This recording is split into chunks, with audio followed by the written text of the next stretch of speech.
Muito obrigado, muito boa noite a todos e todas. É para nós uma honra muito grande e uma alegria também renovada poder estar aqui nessa casa, que sempre me recebeu com muito carinho e de hoje também não foi diferente, né? Então, agradeço muito a oportunidade, né, nosso presidente José Augusto Viana, que sempre abre esse espaço para nós, para que nós possamos aqui falar sobre o nosso trabalho, sobre o que nós acreditamos e sobre o que a gente pensa seja bom para todos, né? E em especial para os corretores, né? Que são profissionais tão importantes no desenvolvimento da nossa sociedade, no comércio, para que todas as coisas possam acontecer com a regularidade que a gente espera.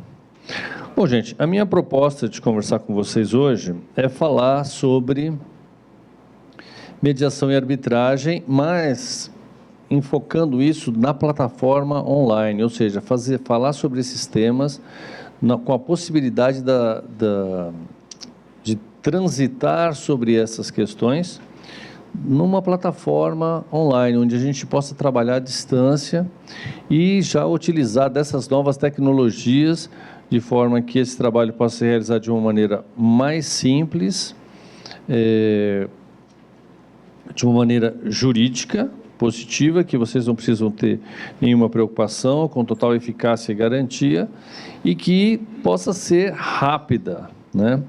Nós sempre, diante de um conflito, nós esperamos sempre agilidade, nós queremos que as questões se resolvam rápido. E isso acaba sendo um produto importante para a imobiliária, para o corretor, né?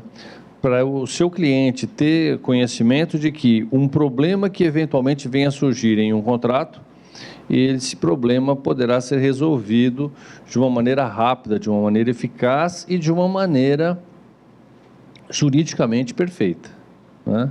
Porque não adianta a gente correr para fazer alguma coisa e depois não ter suporte jurídico para isso, né?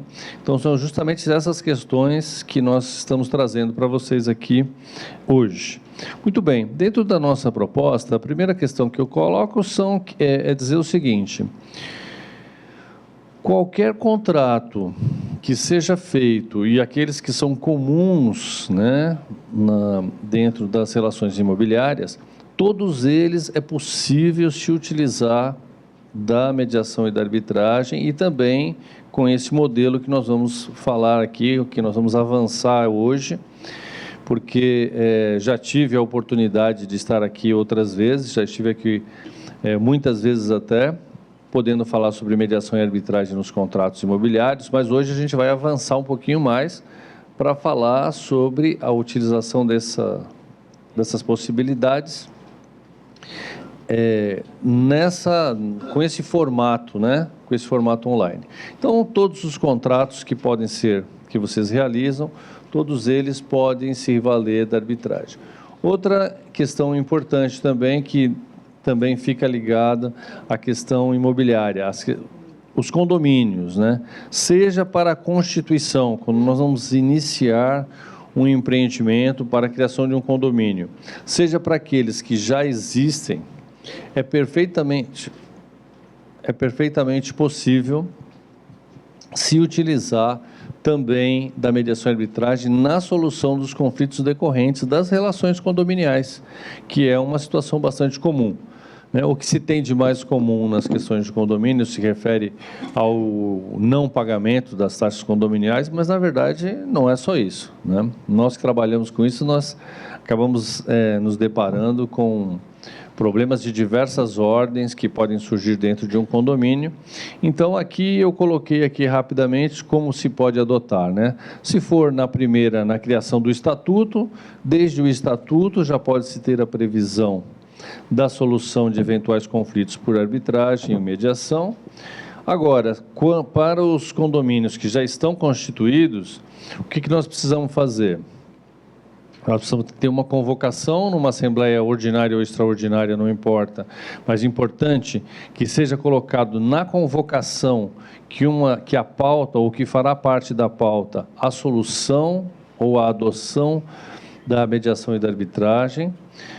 Isso, uma vez feita a convocação, para todos os condôminos. Isso deve ser aprovado em assembleia e depois, né, dentro dessa proposta, você vai ter essa eleição tanto do procedimento como de uma Câmara, né? É sempre importante, nós vamos falar sobre isso mais para frente um pouco, mas que não se adote somente a ideia do procedimento, porque o mais interessante, sem dúvida, é o procedimento, né?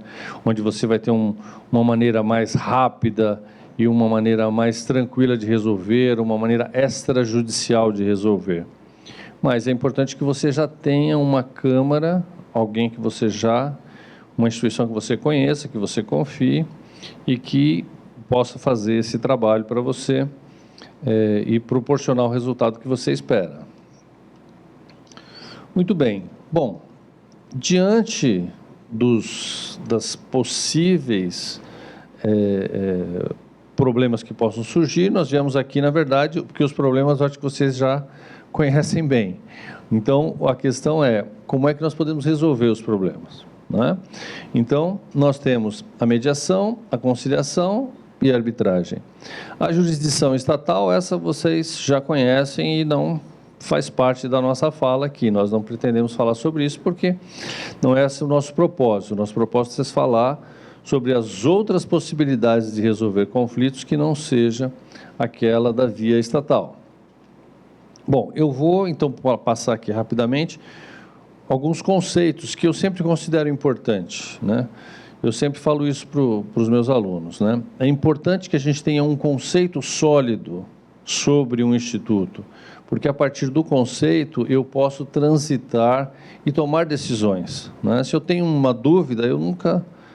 Então, eu acho importante a gente verificar isso. Então, eu trouxe um conceito, então, de mediação. Então, o que é a mediação? Então, ela é uma técnica de solução de controvérsias na qual se tem a intervenção de um terceiro, que é chamado de mediador, que não impõe soluções, mas aproxima as pessoas para que essas identifiquem os reais interesses envolvidos no conflito e dessa forma possam colocar fim ao litígio a partir de uma composição amigável, né, de um acordo, que tecnicamente se chama transação. Então, o mediador é uma figura que ainda nós não estamos assim de todo familiarizados com essa figura, mas é um trabalho muito importante, muito útil e que pode ser feito com técnicas que se chega a uma solução amigável, né? A solução produzida pelas próprias partes é a melhor solução que existe. Não existe nenhuma solução melhor do que aquela que você mesmo fez, que você mesmo assumiu, né? Por mais que você tenha, aparentemente, você abriu mão de alguma coisa, essa solução ainda é a melhor, porque é a sua, né? Tem um juiz amigo nosso que ele fala assim, olha, quando você deixa que um juiz decida um conflito, você está permitindo que ele escreva uma página da sua vida. Ao passo que você poderia escrever bem ou mal, mas foi você que escreveu. E na mediação a gente tem essa oportunidade, né? De discutir, de conhecer e de aperfeiçoar. Na conciliação, nós também temos uma intervenção de um terceiro, só que o conciliador ele tem uma intervenção menos aprofundada. O conciliador ele está mais preocupado com propostas, ele está mais interessado em tirar o problema da frente.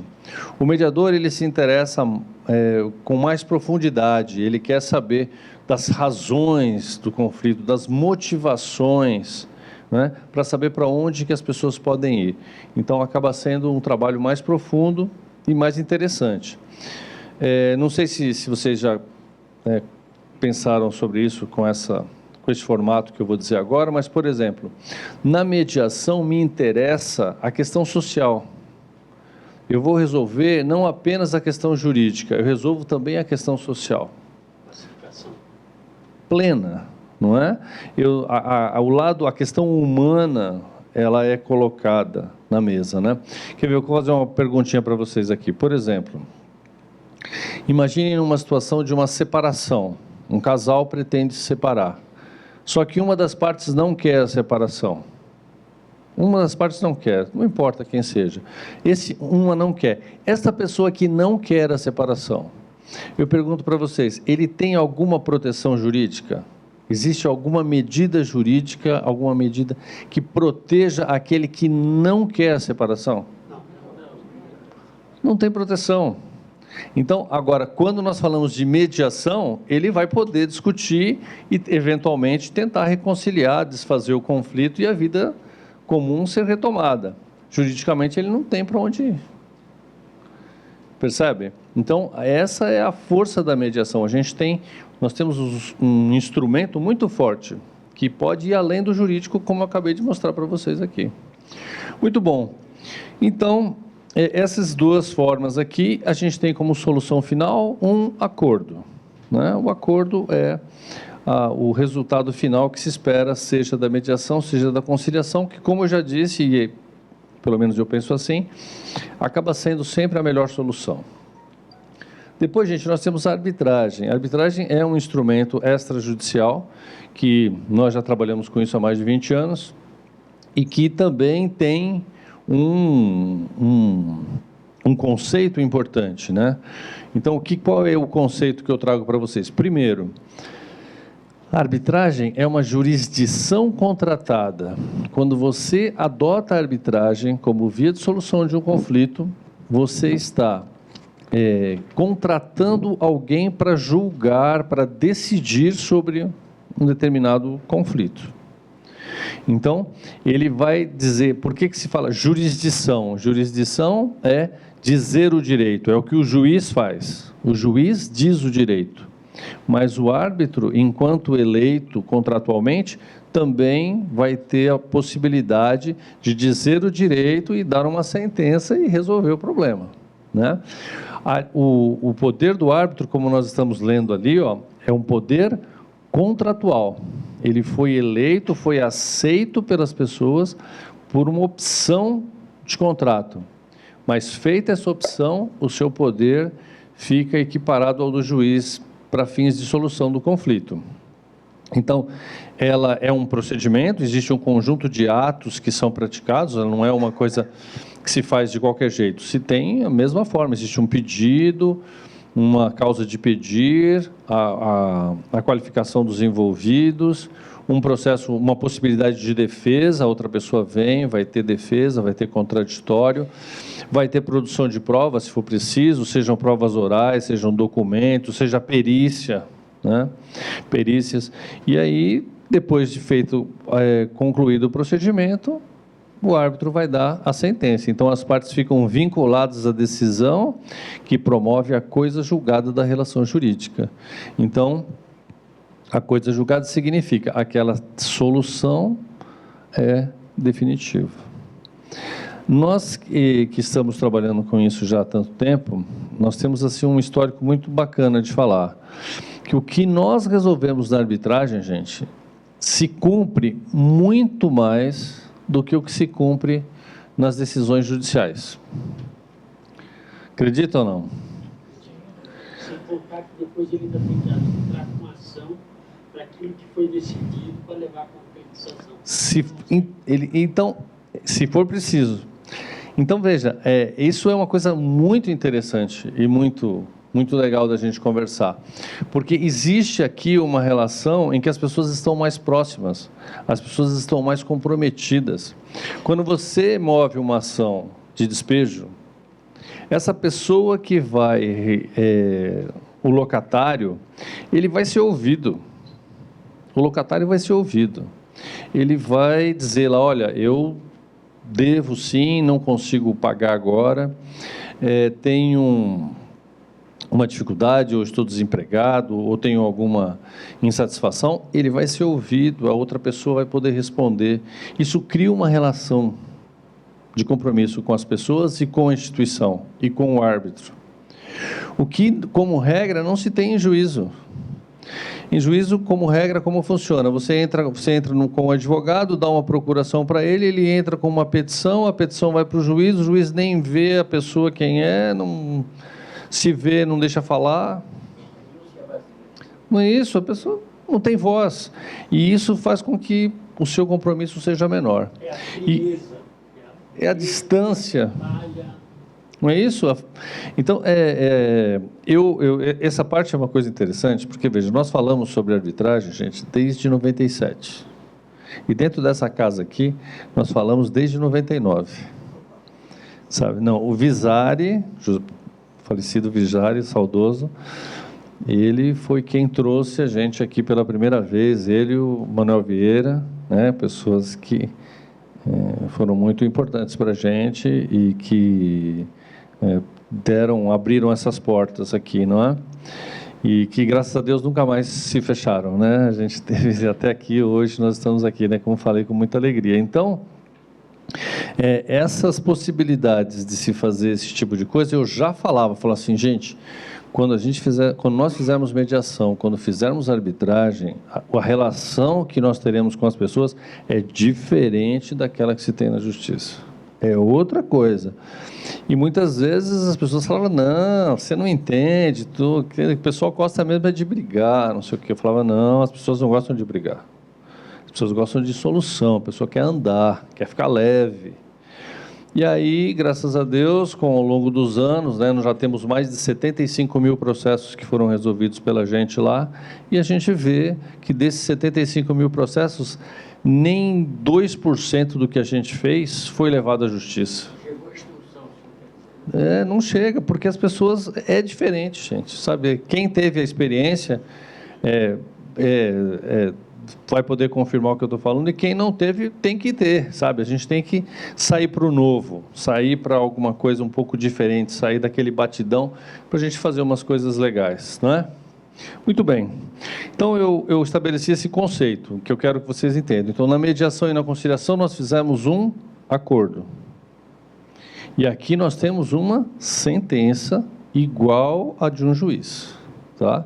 Então, são as possibilidades que a gente tem de resolver. Bom, essa informação aqui eu gosto de trazer pelo seguinte: às vezes, falar sobre esse tema dá a impressão de que a gente está falando sobre uma novidade. Fala assim, nossa, mas de onde que esse cara trouxe isso aí? Parece que eu nunca ouvi falar nada sobre isso, etc. e tal. Então, eu gosto de trazer essa mensagem para dizer que eu não estou falando de novidade. Falar sobre mediação, falar sobre arbitragem, é falar sobre algo que, como vocês estão vendo aqui, ó, sempre esteve no direito brasileiro. Só que a gente não usava. Mas não é que foi uma coisa nova, olha, inventamos agora, criamos agora. Não, isso já existia, como vocês estão vendo aí, a nossa Constituição de 1824, que foi a primeira Constituição que o Brasil teve como Estado independente, já tinha previsão da arbitragem. O Código Comercial de 1850, que está com vigência até hoje, né? Ele teve profundas alterações, mas ainda está em vigência. Ele também tinha a previsão da arbitragem. O Código Civil, o Processo Civil, a nossa Constituição, o Juizado Especial, a resolução do CNJ, enfim, todas essas legislações, elas continuam tratando do tema. Então, o que nós temos hoje, para usar o sistema, na verdade, é um modelo de vida nosso. Qual que é o nosso modelo de vida hoje? Hoje nós temos muita pressa. Eu acho que temos pressa demais. Eu acho que nós não precisávamos ter tanta pressa como a gente tem hoje. Então, hoje nós queremos que tudo seja rápido, tudo seja a um toque de dedo aí. Né? Então, dentro desse modelo, o que se faz no Poder Judiciário é fora do ponto, né? Poder Judiciário, você vai para lá, você deu a entrada, agora mudou também, eles também estão informatizados agora também, mas ainda vai fazer o chamamento da parte contrária, e vai, oficial de justiça, agora, né? Agora aqui não, aqui nesse modelo que nós vamos mostrar para vocês hoje, se você der entrada numa ação hoje, amanhã a parte contrária já sabe do seu processo. Então, quer dizer, é uma agilidade, quer dizer, como eu até na abertura aqui falei com a Cristiane, não há assim margem de comparação do que a gente tem para o que a gente, quer dizer, do que a gente tinha para o que a gente tem agora, é outro mundo, é outra coisa, né? Então eu gosto de trazer isso aqui só para passar um histórico, né? Deixa eu falar, pô, não estamos inventando nada, né? Algumas legislações específicas também, né? A alienação fiduciária, que vocês conhecem bem, sociedade anônima, participação de lucros e resultados, são legislações que têm especificamente a previsão da solução por mediação e por arbitragem. Aqui, o artigo 34 da lei que cuida da alienação fiduciária, ele fala especificamente de que os contratos se resolvem por arbitragem. Não sei se os senhores sabiam disso, mas vejam que existe a previsão específica. É o que dá celeridade. Porque é o que a gente quer, né? Como eu falei, hoje o que nós queremos é resolver rápido, né? Então, essa é a proposta. Bom, a arbitragem resolve qualquer coisa? Não. Ela resolve, esse é o artigo 1º da lei de arbitragem, ela vai resolver, ela diz que as pessoas capazes de contratar poderão valer-se da arbitragem para dirimir litígios relativos a direitos patrimoniais disponíveis. O que significa isso? Significa que tudo que eu posso contratar e sobre todas as questões que eu posso transigir, posso negociar, eu posso usar arbitragem. Então, significa que os negócios que vocês realizam, todos eles que são feitos baseados em contratos, em acordos, tudo se resolve por arbitragem. O que a gente não resolve por arbitragem são questões de natureza penal, questões em que tem um envolvimento de menores ou incapazes, também não se resolve, porque a arbitragem ela parte do pressuposto de um contrato.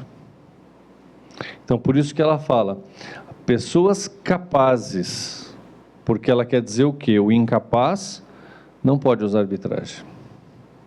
Né? Então, essa é a visão que a gente tem para poder usar o sistema. Bom, o que o sistema oferece para nós? No artigo 18, ele diz que o árbitro é juiz de fato e de direito e a sentença que proferir não fica sujeita a recurso ou homologação pelo Poder Judiciário. Então, vocês vejam que, de fato, nós estamos diante de uma situação resolvida.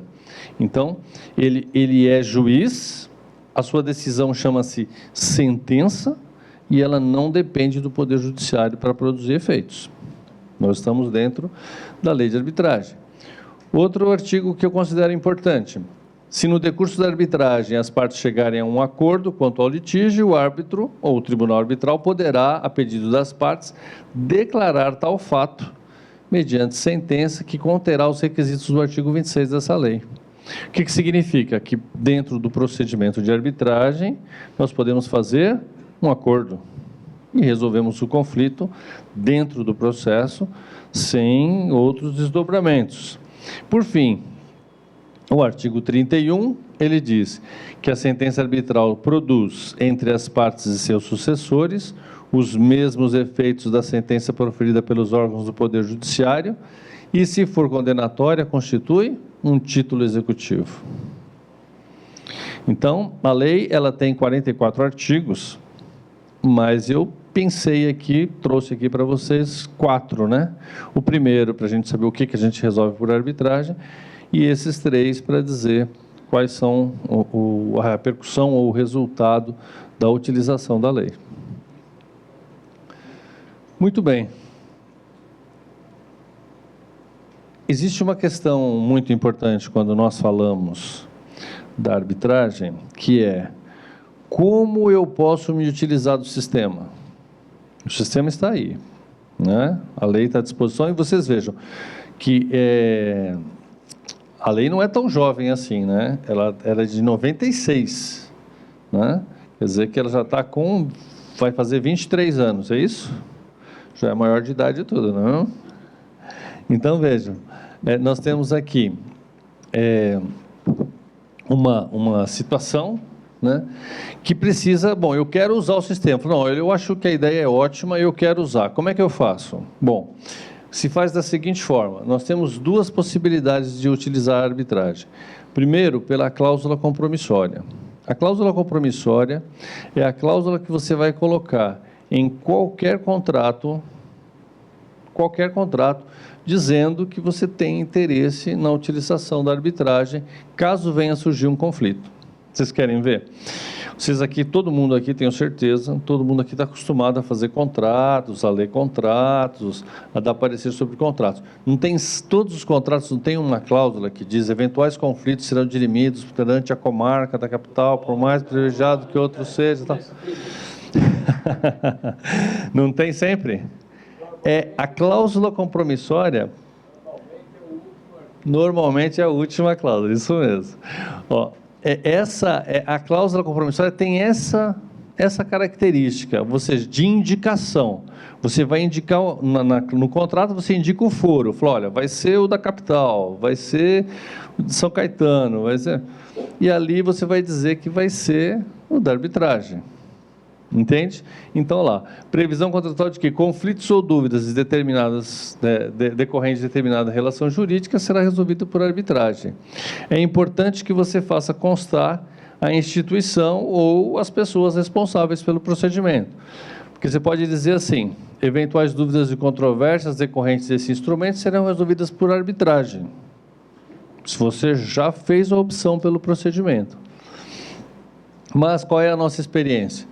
Se você não indicar qual é a instituição, você pode, na hora do problema, a pessoa falar assim, não, eu concordo em resolver por arbitragem, mas eu quero resolver lá no Rio de Janeiro.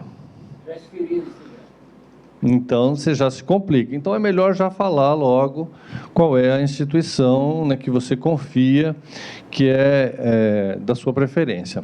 A outra maneira de você utilizar a arbitragem é para os contratos que vocês já têm, mas não tem a cláusula. Então, não é porque você não colocou a cláusula previamente que você não pode utilizar o sistema. Você pode usar. E aí, ao invés da cláusula, nós temos um outro instrumento que se chama termo de compromisso.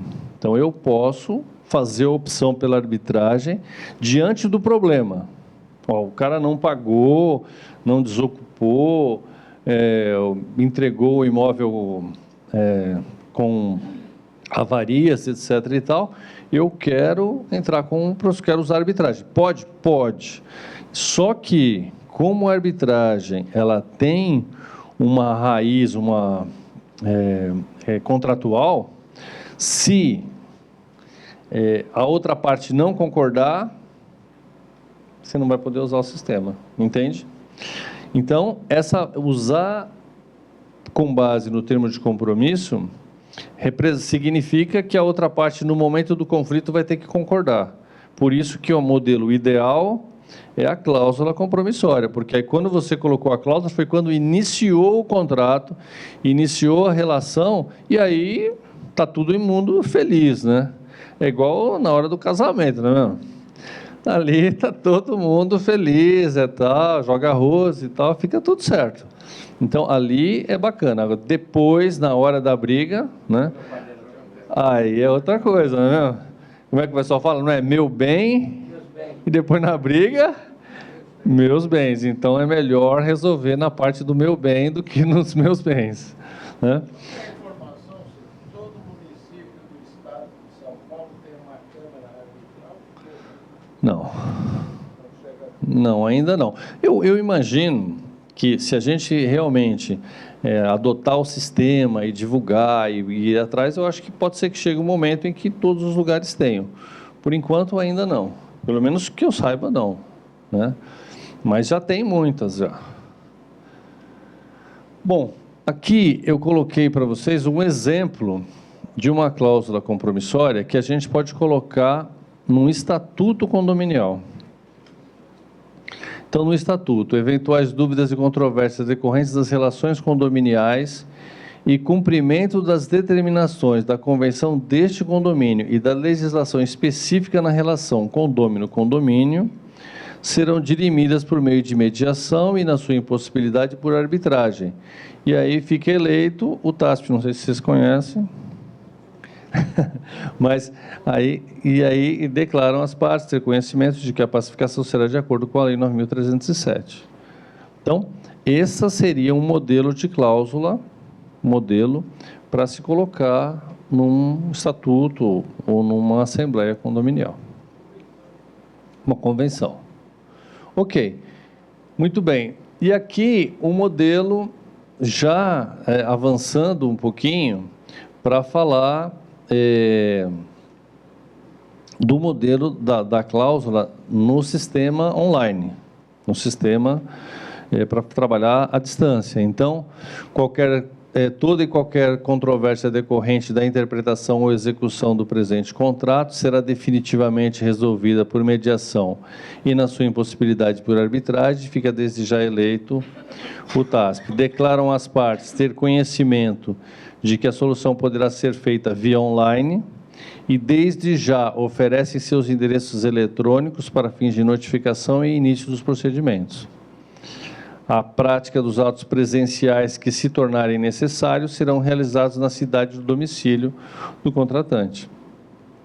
Então, esses processos que nós fazemos nessa plataforma, que nós vamos mostrar para vocês aqui até o final, ela resolve 95% dos problemas, mas surgem, às vezes, algum caso que você não consegue fazer totalmente à distância, e aí precisa da presença de uma prova oral, de uma testemunha, etc. E aí tem que tornar o processo presencial, mas é na menor parte dos casos. Aqui, só para vocês saberem que a Lei 13.140, que é a lei que regula a mediação, ela admite que a solução seja feita pela via online, né? Então, lá, a mediação poderá ser feita pela internet ou por outro meio de comunicação que permita a transação à distância, desde que as partes estejam de acordo. É aquilo que eu falei, nós estamos na seara do contrato. O contrato é manifestação de bilateral. As duas partes têm que querer, né? Então, é facultado à parte domiciliada no exterior submeter-se à mediação segundo as regras estabelecidas nesta lei. Então, vocês vejam que nós podemos resolver um contrato mesmo que a pessoa esteja fora do país. Isso é uma previsão legal. Então, que também uma informação também importante, né, de que esses procedimentos, eles são sigilosos. Esses procedimentos, eles não gozam de ampla publicidade. Então, muitas vezes as pessoas envolvidas, as pessoas interessadas, não têm interesse de que outros tenham conhecimento do que está acontecendo, de como vai ser resolvido. Então, cabe à instituição e aos envolvidos que a coisa possa transcorrer de forma confidencial. Então, toda e qualquer informação relativa ao procedimento de mediação será confidencial em relação a terceiros e não poderá ser revelado nem mesmo em processo arbitral ou judicial, salvo se as partes expressamente decidirem de forma diversa, se sua divulgação for exigida por lei, se for necessária para o cumprimento do acordo obtido pela mediação. Então, esse também me parece também ser um ingrediente interessante quando nós falamos de solução de conflitos por esse formato. Então, nós estamos aqui no artigo 30 da Lei 13.140.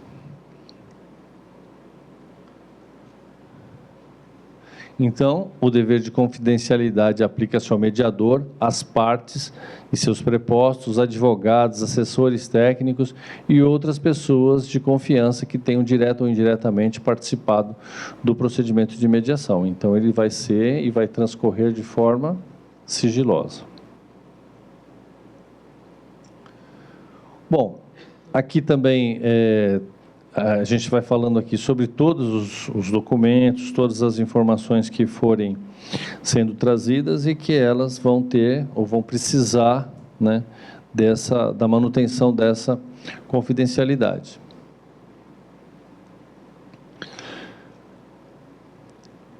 A prova apresentada em sede de mediação não será admitida como prova em processo arbitral ou judicial. Sabiam disso, não? Mas isso também é uma coisa interessante. Isso faz com que as pessoas fiquem muito desarmadas. Isso é muito legal. Porque quando a pessoa vai para uma mediação, vamos dizer assim, você vai numa audiência de instrução, Você tem receio de falar, porque o juiz está anotando tudo que você está falando ali, tudo ali tem importância. Então, agora, quando nós estamos trabalhando em sede de mediação, nós fazemos isso com mais distância, com mais tranquilidade. E a pessoa pode falar porque nada fica registrado. Nós só vamos registrar, na verdade, exatamente, ela fica à vontade. Isso é muito legal. E aí nós só vamos registrar o acordo. Se fizer o acordo, aí sim, vamos registrar todos os seus termos, todas as suas condições, etc. Mas se não tiver acordo, nada vai ser registrado. Isso é muito legal e, inclusive, isso é uma parte que nós fazemos na abertura dos trabalhos. Quando nós iniciamos uma sessão, começamos a conversar com as pessoas, a gente já esclarece, olha, tudo que for conversado aqui não vai ser nada divulgado, nada consignado, nada marcado. Só nós vamos fazer isso se chegarmos a um acordo. Se chegar a um acordo, aí sim, todas essas informações vão ser importantes.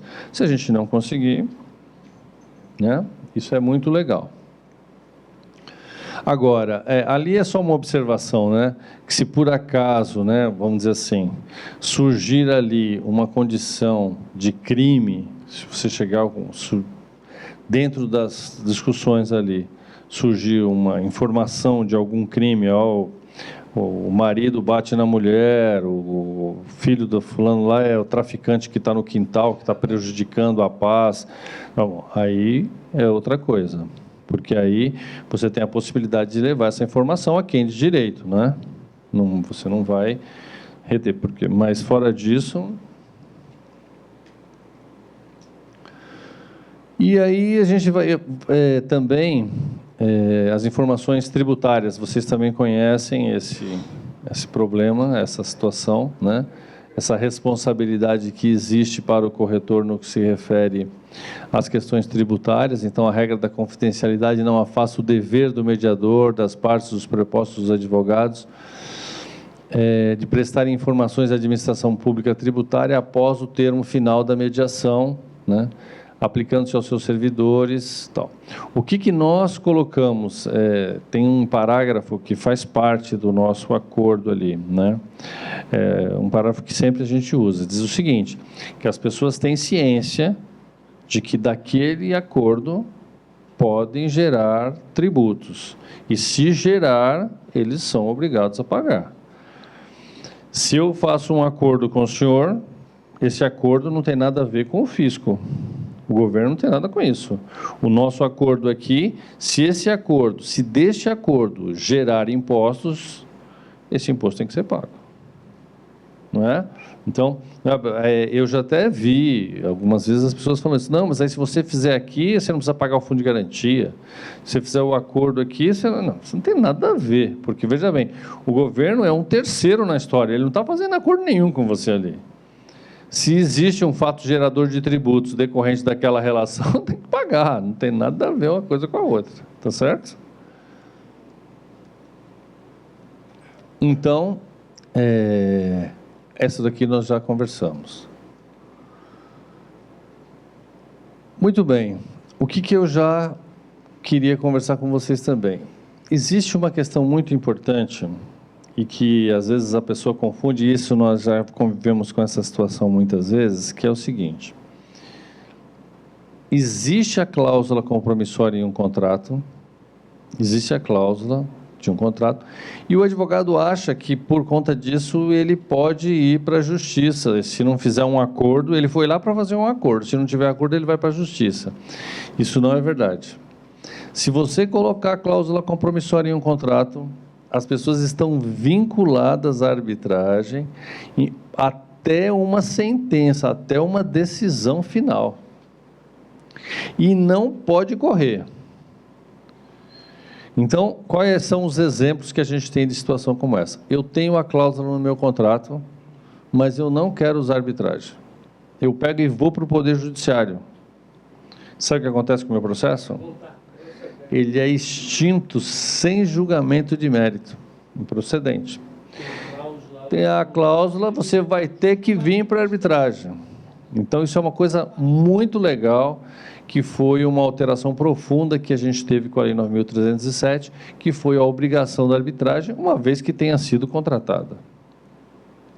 A outra situação, você tem a cláusula no seu contrato, elegeu a instituição, elegeu o TASP, você foi lá e entrou com o processo. Eu vou lá e chamo a parte contrária. Ele fala assim, eu não vou responder, nem te conheço, não sei do que se trata, eu só respondo na justiça. Se ele fizer isso, vai ser decretada a sua revelia. Ele tem que responder. Então, nós já tivemos essa experiência de decretar revelia em muitos processos, e decretou a revelia, todo mundo sabe do que eu estou falando, a revelia significa que a parte contrária admite como verdadeira o que o autor falou. E aí vai responder por isso. Então, se decreta a revelia. Então, a pessoa tem que responder. Então, vejam a força do que nós estamos falando. Então, quando eu falo ali a convenção de arbitragem, é porque eu estou querendo dizer, seja a cláusula compromissória, que foi a previsão, seja o termo de compromisso que você pode ter lavrado quando o conflito já existia, em qualquer uma das hipóteses, se você contratou a arbitragem, agora essa vai ser a via de solução. Os juízes, gente, eles têm abraçado essa ideia e é dessa forma que a coisa está transcorrendo. Tem a cláusula, vai para a arbitragem. Então, essa cláusula, ela realmente vai dar, assim, muito controle sobre a situação para os envolvidos, tá? Bom, a última observação que eu faço antes de conversar de passar para a doutora Neuza conversar com vocês sobre a plataforma, é a seguinte, quem é o árbitro? Você pode falar assim, pô, mas quem é o árbitro? Quem é o mediador? Não é verdade? Então, qual é o nosso pensamento? Qual é o nosso critério? Que o mediador ou o árbitro, ele seja como regra um especialista. Alguém que seja do ramo, alguém que conheça do sistema, porque aí ele vai proporcionar um resultado diferente. Concordam? O especialista é outra coisa, gente. Nós temos que... eu sou advogado de formação, sou advogado a vida inteira, né? Nós trabalhamos hoje com mediação e arbitragem, sou professor também, mas nós temos que reconhecer que não dá para saber tudo, não dá para dominar tudo. Né? Quando nós conversamos com um engenheiro para discutir um problema de uma obra, não tem nada a ver de conversar com o advogado. Concorda ou não? Porque vocês sabem como o advogado funciona, né, gente? Eu imagino que muitos advogados estão aqui presentes, vocês sabem como o advogado funciona. O advogado funciona assim. Você chega, conta a história para ele, né? A história pode ser aquela história mais fora do ponto possível. A pergunta do advogado é, o senhor assinou alguma coisa? Não é isso? Se a pessoa disser que não assinou nada, fala, o senhor não assinou nada? Então, vai a segunda pergunta. Alguém viu? Não, ninguém viu. Falou, companheiro, então relaxa. Por quê? Porque o advogado, ele não está fazendo nada de errado, ele não está faltando com a ética, não é nada disso. Mas, para o advogado, o que conta são as provas.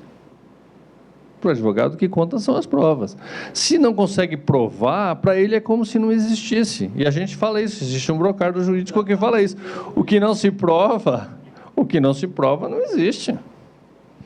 Então, agora, quando você conversa com um outro profissional que tem uma outra formação, o papo é completamente outro. Ele quer saber o tempo da obra, as condições do solo, o material que foi utilizado, quanto tempo foi feito.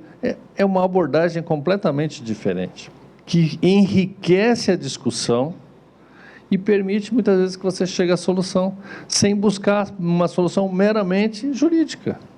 Percebe? Então, por isso que a gente fala que seja o mediador, né, seja o árbitro, que ele possa ser, né, um especialista participando. E ali eu coloquei o corretor de imóveis porque, na verdade, nós estamos aqui falando de contratos imobiliários, não é?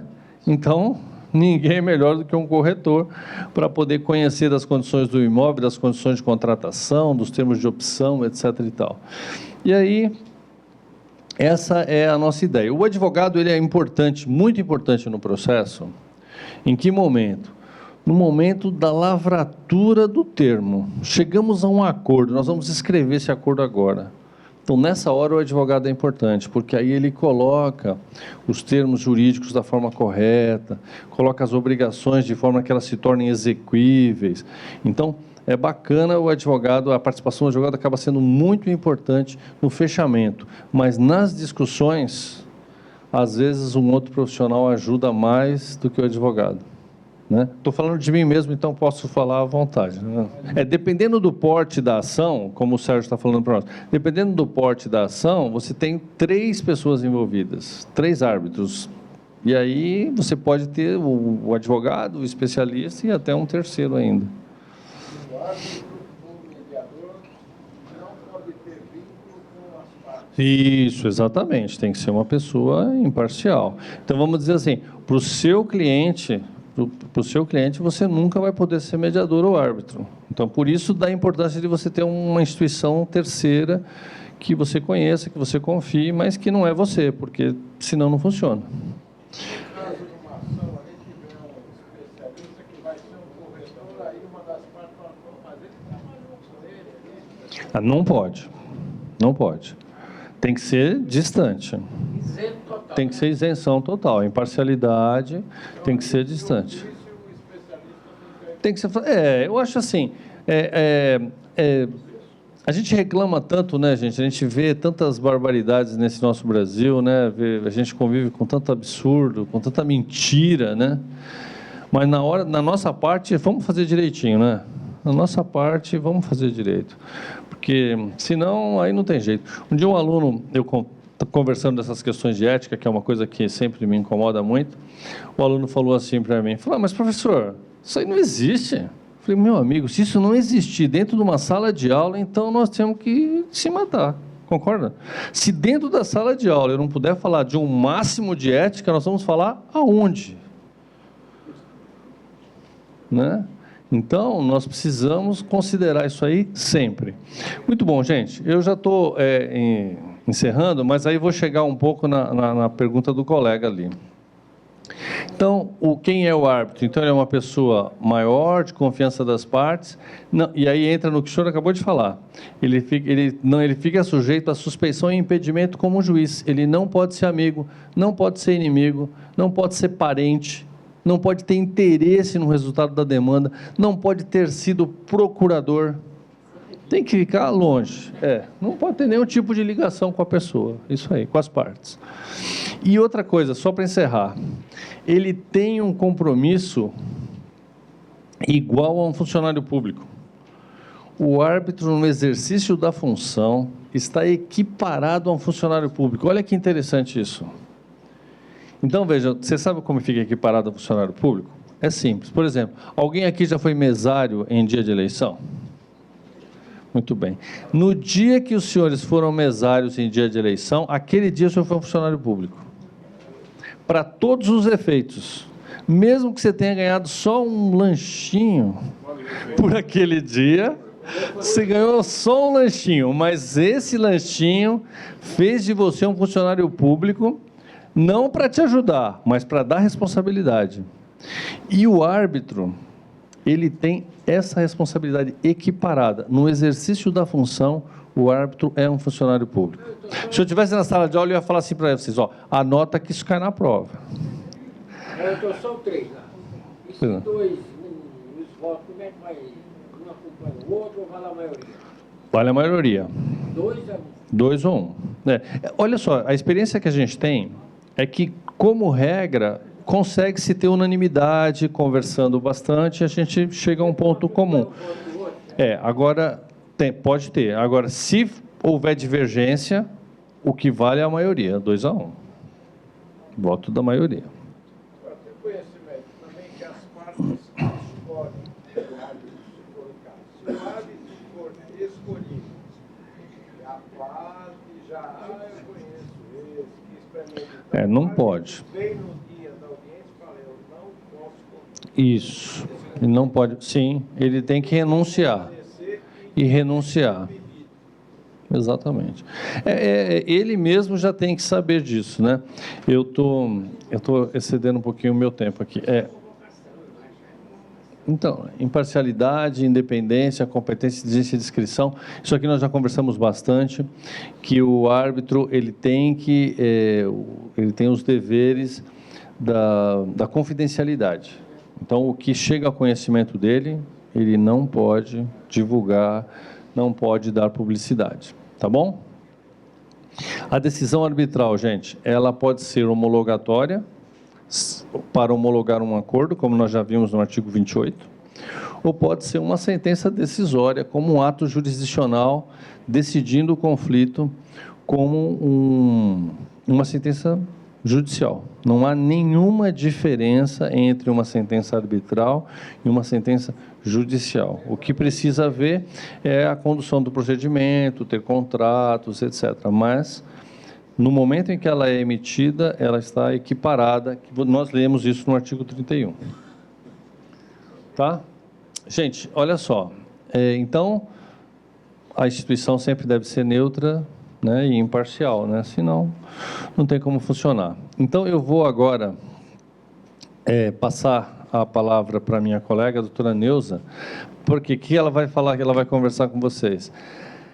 Ela vai conversar um pouquinho sobre a nossa plataforma, sobre como funciona. Falou, olha, eu vim aqui para falar da mediação e arbitragem online. Como é que é isso? Então, ela vai explicar para vocês aqui como funciona a nossa plataforma, porque ela é o dia a dia dela, ela vai poder falar disso com mais desenvoltura, com mais facilidade do que eu, tá bom? Por enquanto, gente, muito obrigado. Muito obrigado. E eu vou ficar, depois da fala dela, eu fico à disposição para a gente bater um papo aqui, tirar dúvidas e tal. Bacão? Pois não.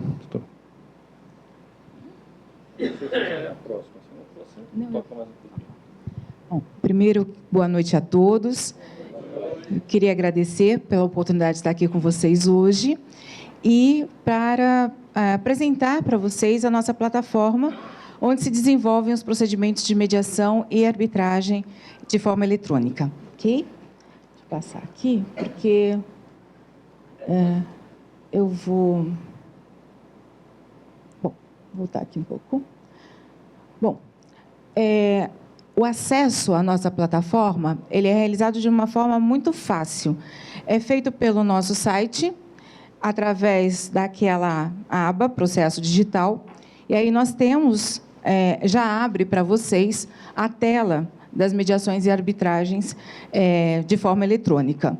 Também já temos nessa página tanto o regulamento da mediação quanto da arbitragem, para conhecimento prévio das partes antes de darem início ao caso.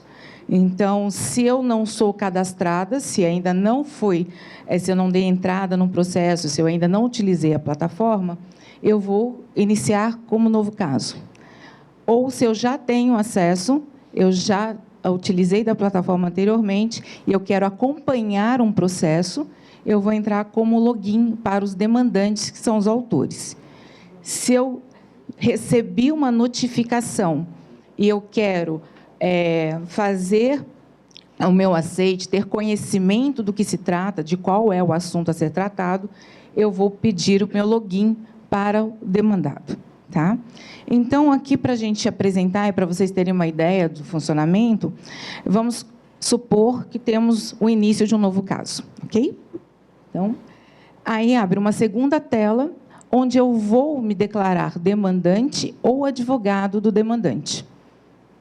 A partir daí, surge a segunda tela. Eu me declarei advogado do demandante, e aí sim, se eu já sou cadastrado, vou fazer ali o meu login e usar a senha.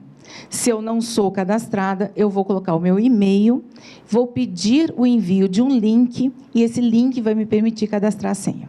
Essa senha é pessoal, nós não fornecemos. É a própria parte que vai criar essa senha, ok? Vocês estão vendo que todo o ambiente é seguro, certificado, então não tem como ele ser ali utilizado, os dados dali vazarem ou serem utilizados indevidamente, ok? Bom, aqui nós temos a primeira parte, que é quando eu escolho qual o procedimento que eu vou usar, mediação ou arbitragem. Como é que eu faço essa escolha? Se eu já tenho um contrato com a cláusula compromissória, se essa cláusula prevê uma etapa inicial de mediação, eu vou entrar direto ali como mediação. Se ela não prevê diretamente a arbitragem, eu faço a escolha pela arbitragem. Se ela não prevê, se eu não tenho cláusula compromissória no meu contrato, mas eu quero utilizar a plataforma, nós orientamos que faça primeiro o pedido pela mediação, porque, a partir daí, se houver o aceite da outra parte, nós seguimos com o procedimento, ok? E também ali a identificação, se a pessoa é física ou jurídica, porque, dependendo da escolha, ela abre uma outra forma, são outros dados que são necessários. Bom, a identificação do demandante com todos os dados que são necessários para a sua identificação e para que nós possamos acessá-lo, para que nós tenhamos o contato com ele. Então, o demandante, o nome completo, data de nascimento, o e-mail é o dado mais importante que nós precisamos, inclusive, porque é como nós o acessamos, é como a plataforma se desenvolve. Os outros dados são os que nós estamos habituados, endereço, RG, enfim, a qualificação completa da parte. Nós vamos também, tem a opção, porque muitas, principalmente as administradoras e os advogados, preferem que as notificações não sejam encaminhadas à parte, mas somente a esses profissionais, né, a administradora ou o próprio advogado. Então, há essa possibilidade de se escolher para quem é que é encaminhada essa notificação. E também as outras informações que dizem respeito ao advogado e qual o e-mail ou e-mails que ele deseja receber essas comunicações. Lembrando que esses dados são de responsabilidade de quem os preenche. Então, se o e-mail estiver errado, se não for corretamente colocado, realmente vamos ter problemas aí na hora de enviar essa documentação. Provavelmente ele não vai receber, ok? E nós também acompanhamos por um relatório de envio de e-mail se chegou ou não chegou e por que não chegou. Muito bem. Feita, então, a escolha do procedimento, feita a identificação da parte, passamos à identificação da outra parte. Essa identificação começa, lógico, pela indicação se é uma pessoa física ou jurídica, e aí nós fazemos a mesma coisa. O cadastro é feito por quem está acessando a nossa plataforma e colocando todos os dados que são necessários, tendo um e-mail válido do demandado, ok? Muito bem. Aqui é a mesma coisa, o cadastro do advogado, se houver, se eu souber, e depois nós vamos fazer já a parte que delimita o objeto que vai ser do litígio, o objeto do litígio, como ele vai ser julgado ou mediado ali pelo mediador ou pelo árbitro. Então, qual é o título da disputa? Por exemplo, uma rescisão de contrato acumulada com despejo, acumulada com cobrança de aluguéis e encargos? Pode ser assim. Qual é a matéria objeto da disputa? Cobrança de aluguéis e encargos, enfim. E a descrição dos fatos. Quando ocorreu a alocação, se tem garantia, qual é a garantia, enfim. Um resumo do que seria uma petição inicial. Ok? E também coloco as evidências que eu pretendo demonstrar. Então, vamos dizer que eu tenho aí um caso de uma ação de cobrança, o inquilino já entregou as chaves, surgiram danos no imóvel, as evidências que eu quero apresentar. A vistoria inicial e final, fotos do imóvel, orçamentos, enfim, são as evidências que eu quero apresentar. E quais são os documentos? Eu anexo todos os documentos que são necessários para comprovar a minha alegação ali, os fatos. Então, contrato de locação, a petição inicial, contrato de locação, procuração, vistorias, enfim. Ele suporta vários formatos e não há um limite de documentos. Então, eu consigo anexar vários documentos e sem problema algum, ok? Depois eu coloco o que eu gostaria, qual é a solução que eu gostaria para aquela disputa. A rescisão do contrato, a condenação no pagamento, eu coloco essa forma ali. E falo qual é o valor envolvido. Então, se eu estou cobrando aluguéis e encargos, qual é o valor desses aluguéis e encargos, ou qual é o valor da reparação que eu estou pleiteando, ok?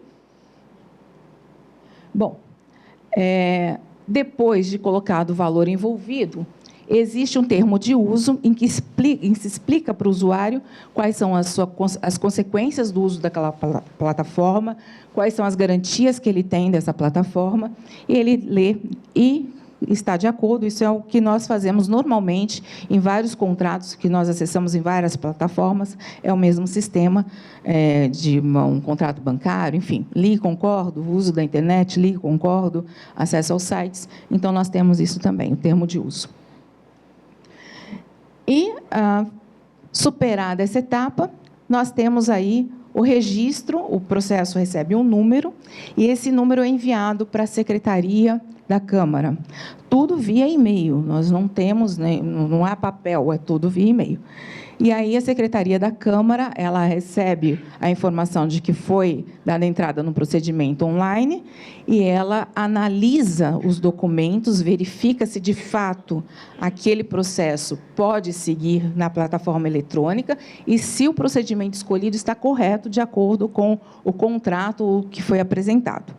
Feita essa primeira análise, a Secretaria determina o recolhimento das custas e, após tudo correto, nós já enviamos a notificação para o demandado, tudo de forma eletrônica também, ok?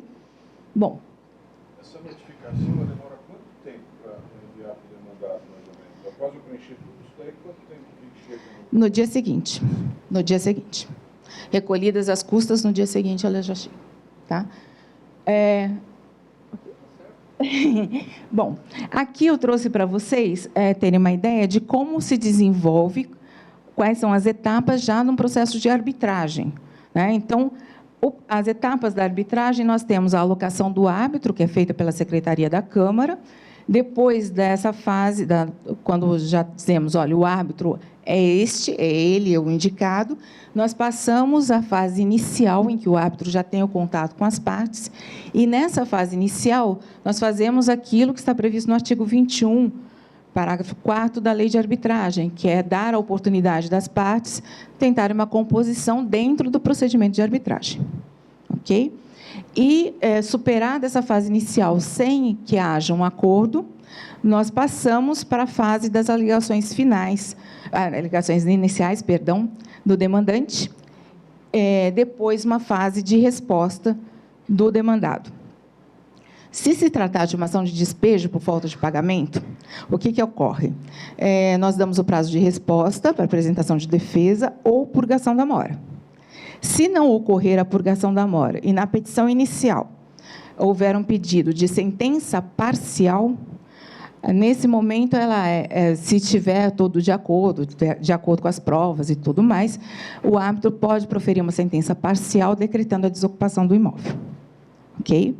E o processo depois seguirá, após a desocupação, voluntária ou compulsória, pela cobrança dos aluguéis e encargos, se for acumulado.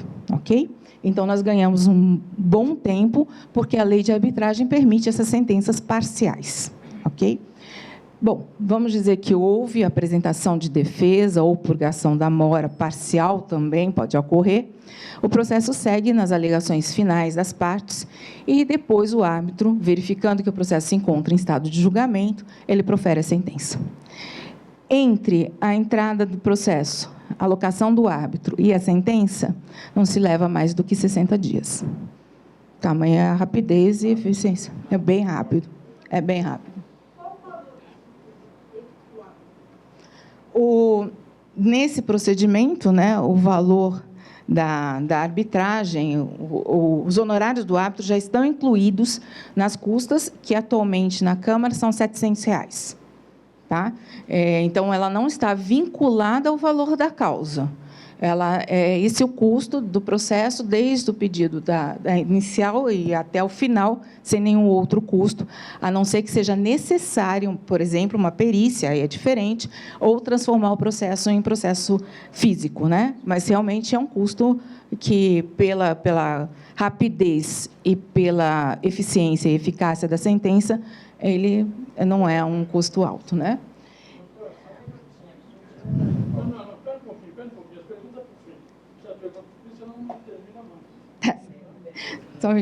Bom, então, aqui, A plataforma, eu trouxe para vocês como é feito, né? O despacho, ele vem todo na plataforma. Então, eu entro aqui, tem o despacho do juiz, do árbitro.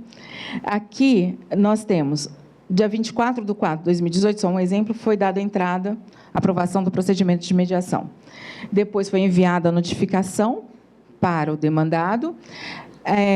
Ele não respondeu, a arbitragem foi solicitada pela Secretaria da Câmara, já foi aprovada, ele recebe nova notificação, deu início à fase inicial. Depois, nós já tivemos aí, como novo manifestação, sentença, o próprio sistema já notifica da sentença, se tiver esclarecimentos, ele notifica do pedido de esclarecimentos e já determina, e já sai também a certidão de trânsito em julgado. Quer dizer, é uma situação muito rápida e que traz aí toda a segurança jurídica. Existem várias administradoras, hoje, administradoras e imobiliárias, enfim, que já se utilizam dessa plataforma e nós não tivemos nenhum problema com relação à eficácia dessas sentenças. Ok? Bom, era isso. Muito obrigada.